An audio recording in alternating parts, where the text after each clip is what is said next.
হাত ধরে খাওয়া যায় তাই দুধকে মুখ খেয়ে দাও বাবু একটু বসেন বসেন। তোর কি যোগ্যতা আছে? তোর কোন যোগ্যতায় তুই গাল দিস? কথা বল, কথা বল। কোন যোগ্যতায় তুই গাল দিস? কার দালালি করিস? তোর জান যাবে, তুই যাবি না তারা যাবে? যারা যারা যারা যারা ফুরফুরা হুজুরগুলোকে গালাগালি করছে মোবাইলে, অনেকে করছে না, করে না, কথা বলে। আমরাও বলে দিই, কচি একটা করে ধরে ধরে নিয়ে আসবি আর ল্যাম্প পোস্টে বাঁধি, ভালো করে পালিশ করছি। ও শিক্ষা আমার দাদা হুজুর আমাদের দেয় নাই।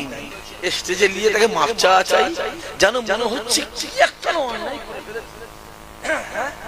তুই ওকে মাপ চাচ্ছিস, এই কম বক্তা।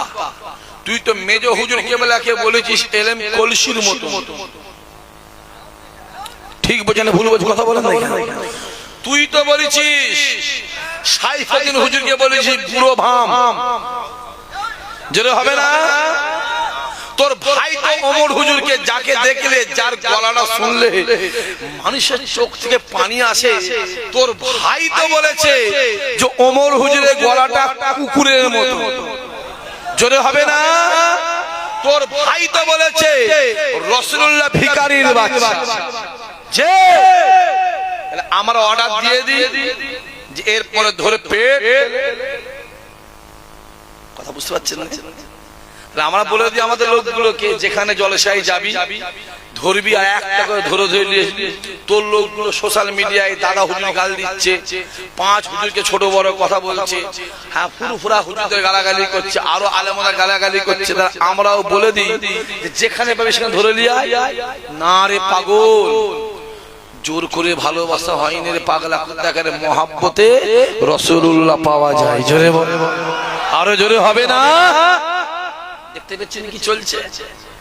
হ্যাঁ, রাসূলুল্লাহ কাছে আসতো সাহাবা হুজুরা, আসতো রাসূলুল্লাহর সাথে কথা বলতো, রাসূলুল্লাহর কাছে ইহুদিরা আসতো, রাসূলুল্লাহ কথা বলতো।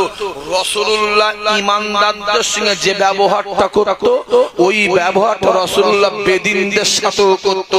বেদিনরা রাসূলুল্লাহর ব্যবহার দেখে রাসূলুল্লাহর হাতে হাত দিয়ে ঈমানে কালমা পড়ে মুসলমান হয়ে যেত। আরো জোরে বলো।